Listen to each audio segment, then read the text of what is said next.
After months of collecting computers and having over 10 of them sitting in my room, I think it's about time to start selling them online. I don't know why, but I have over 10 computers sitting here and I have yet to work on almost any of them. I need to actually start selling these computers because that's a part of this. I can't just buy computer parts and just collect them. As much as, I'd like that. Maybe some things I could do that, but not full desktops. So I need to start building, start listing, and start selling them on Facebook. Because there's no other thing for me to do. They're just sitting here taking up space. So let's do that. This is the Dell Precision T1700 that I bought off of Facebook Marketplace for $60. It has a Xeon E3 1241, 16 gigabytes of DDR3, a Quadro K2200, and a terabyte hard drive. Before we take her apart, we're going to make sure that she turns on and everything boots. And luckily it does. It even booted up to the Windows that was downloaded on the hard drive. Now that we know this computer works, let's take it apart, clean it up, throw in an SSD because I know it definitely needs that, and let's see what we can do with it. I started off by taking out the graphics card and RAM to allow me more room to take out the heatsink. Once they were, then I was able to unscrew all 4 screws of the heatsink, leaving me with some really old thermal paste left over. I cleaned up the heatsink and the CPU with isopropyl alcohol on a Q-tip, made sure I was really careful with it not to bend any pins or break anything, and then I reapplied the thermal paste and attached the heatsink back on. The next thing I did was I unscrewed all the screws on the fan for the GPU so that way I can repaste the thermal paste. I also made sure to clean any debris or dust that was on the graphics card. And now it's time to install everything back into this computer and to get an SSD into it. I installed the RAM and graphics card back into the computer. I installed this SSD that I bought from eBay for $10.71 into this computer. There wasn't a space to put it, so I just put it underneath the hard drive, but it's an SSD, it's not gonna get hurt. I made sure to go and download Windows 10 Home on this computer. I did a custom install, and I ran into an issue that I typically run into when I am trying to download Windows onto a new SSD. What you're gonna do is you're gonna collect Windows and F10, or it's Shift and F10. It's one of those two, and it's gonna open this black page. And then you're gonna put in disk part, list disk, select which drive you want. In my case, I'm gonna be selecting the SSD. Clean it by just typing clean, and then convert it to MBR by typing convert space MBR. And then you just go back all the way to the beginning of the Windows setup, do it over again, and it should let you download the drive. I got all the Windows updates downloaded and everything in the Microsoft Store updated, and I decided to play some YouTube with it sounding like this coming out of the speaker from the computer, which I did not know it had. It says so in the title. This is because I forgot to download the drivers for the graphics card, so let's go do that. After downloading the drivers, 1080p YouTube, as well as 4K, ran perfectly fine, without either of them dropping a single frame. So this computer is actually for my cousin. He wanted me to get him a computer, and his budget was only $100, so this is what I can get him. The used value of these parts is over $100, probably closer to like $160, but just because he's my cousin and just because he wanted me to help him out, I'm giving him a good deal. And I didn't even have to throw him an SSD in here, but I decided to because I'm nice, and everyone deserves an SSD in their main computer. But let's move on to our next computer that I'm going to work on. I'm going to try to work on 2 more computers in this video. Those 2 I'm actually going to try to get them listed on Facebook and see if we can try to sell them. This is an HP EliteDesk 800 G2 that I originally bought off of Facebook Marketplace for $100. So this computer was actually my last computer before I upgraded it in a previous video. It had 32 gigabytes of RAM. I took out 16 because I didn't feel like I needed all 32, especially if I'm going to resell it. This is probably going to be one of the easier ones. It already has a graphics card in it, RAM, power supply, has almost everything it needs. I just need to throw storage in it, wipe the storage, make sure it's all clean and formatted, and then get the drivers downloaded. So let's do that. Before I take this apart though, I want to say this. I've made this mistake many of times before, but before I start working on this, let's plug this in. Let's make sure she still works. After plugging it in and turning it on, The computer shows signs of life, but there's no display onto the monitor. That's never good. Let's figure out if we can fix it. I immediately took off the heatsink without setting up my camera, so once the camera was set up, I was cleaning off the CPU, make sure everything was good, because at this moment, I did not know what the issue was yet. I reapplied new thermal paste and put the heatsink back on, as well as put on the plastic covering that was protecting all of it. I plugged it in and turned it on, and it was just showing a black screen.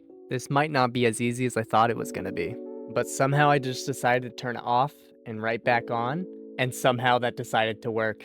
It kicked right into life. I made sure that I took the graphics card out because I wanted to make sure if that was the issue, and it seems like it was. So we might have to replace the graphics card. The replacement graphics card that I chose is an Radeon R7 350X that I got off of eBay for a little over $23. This was not bad whatsoever, and I know market value is around $25, so I didn't get that much off the price, but it's a 4GB graphics card, and I don't like the fact that it's wrapped in saran wrap, but hopefully it still works. The graphics card looked pretty good, honestly. It didn't look dusty or anything, so I just plugged it in, and it actually worked, and I got the computer to boot up.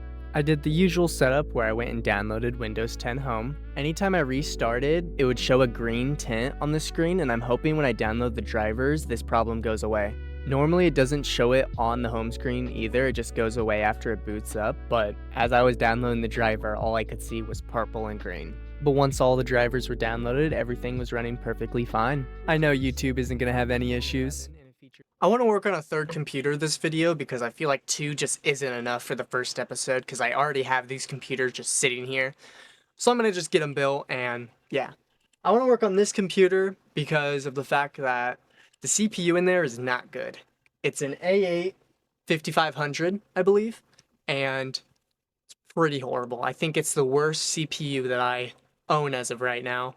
So we're going to, instead of turning this into like a gaming PC, we're going to turn it into like a school or office PC. I'm going to throw like a 1GB graphics card in there so I can do basic school or work things, you know. We'll try out open office and stuff like that. Like always, let's turn it on and see if it powers up.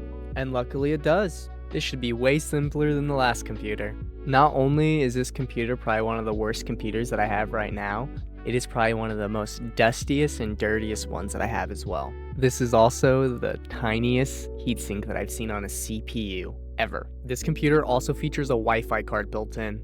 The RAM that they have in this computer is a little bit different than mine, so I'm hoping that my 4GB RAM that I throw in there is going to be compatible with this other 4GB one. I also made sure to wipe off some of the dust off the cords and the case using a microfiber cloth. And then I throw in a GT630 1GB graphics card into the PCIe slot. I got this graphics card in a $20 computer part lot that I bought off of Facebook Marketplace, meaning that I got this graphics card for $1.52. I spent a lot of time cleaning out this case with the microfiber cloth, trying to get every crook and nanny that I could, but there were still spots that I could not reach unless I were to completely tear apart this computer. I threw in a 128GB SSD that I screwed into the side of the case. I got this SSD from a lot of 10 off of eBay for $53.63, meaning that I got each SSD for $5.36. In the moment of truth, let's see if it turns on, and it does not. There is no display. I'm just really unlucky with computers connecting to the monitor. I don't know what it is. That's like the main issue with a lot of the computers I have. When I turned the computer on without the graphics card connected, it booted up. So it must be an issue with the PCIe connection because I know that this graphics card is tested and working. I decided to just not put a graphics card in there since this computer is going to be used for mostly light work. It's probably going to be okay to just use the integrated graphics. I wanted to go in and make sure that everything was working, that the 8GB were there, that it was recognizing the SSD, and everything was looking good. So let's install Windows. I did the normal Windows setup. I didn't have any issues besides having to convert the SSD to MBR, but besides that, there was no other issues. When I first got into Windows, I could definitely tell that this processor is not as powerful as any of my other ones, even the i3s that I own. Hopefully downloading the drivers will help it, because it's currently at 100% utilization. I got everything updated and downloaded on the Microsoft Store. Now it's time to install the drivers. I got all the drivers for the integrated graphics downloaded. Now let's go see if YouTube works. 1080p YouTube worked perfectly fine, though 4K did have a bit of issues, but to be fair, there is not a graphics card in this computer. The next thing that I downloaded was OpenOffice, which is basically an open source of Microsoft Office that has everything like text document, presentations, drawing, database. And so I wanted to test out, see if it was working, just do some basic tests on it, and it was running perfectly fine. So now that I've built these two computers and the other one that we looked at, let's go over how much I spent on them and what we did. But before that, this graphics card slot is not working. I actually went into this issue on another computer that I have. Either there's something wrong in the BIOS settings or the slot's just, not working. I mean, this was really dusty when I got it, but I wouldn't think it would be so bad to the point where just the graphics card wouldn't work. So I had to download the integrated graphics. No biggie. I mean, it's still working well. We downloaded OpenOffice and it was working perfectly fine on there. So this computer right here, this was actually my old computer, my first video on this channel as well. The build of this cost me a total of $110.14. It's valued at $175, and I decided to list it at $250. I listed this a bit over a week ago now because for whatever reason it's just struggling to find time to do this and actually put in the time for this. I listed this for $250. I just lowered the price today at $225. Hopefully we can get someone. The lowest I'd go for this is probably like $200. I mean, the lowest I'd actually go is, the value price of $175. I probably shouldn't sell it lower than that, but, a sale is a sale. And so this computer next to me, the one that we just worked on, we just did the most recently, this one costed $47.36, and it's valued at $76. It's pretty good, honestly. I honestly thought it was going to be less. I thought I was going to have to sell this for like $50, but I'm able to list this for $100. I'm going to mark it as like an office or school computer because it can do those basic tasks for that. But, I mean, obviously it's not going to be able to do much past that. I am kind of sad that I wasn't able to make a video on this processor. That's my fault. I probably should have been able to, but I'm trying to get better at getting video ideas out of the stuff that I buy. If we're able to sell these, that means that we would be able to get a profit of almost $150, which would be insane. I mean, it'd be closer on to like 175, but I mean, if we were able to sell these real fast, I mean, I might have to mark this down to like $80, but who knows. But that's all I have for you guys today. I hope you guys like this series. I'm going to start doing this more and more often, and it's going to be more of like in the moment. I'm going to buy these parts. I'm going to take you guys with me. But I hope you guys like this video. If you do, hit the like button down below and subscribe if you guys like this. I'll see you guys later.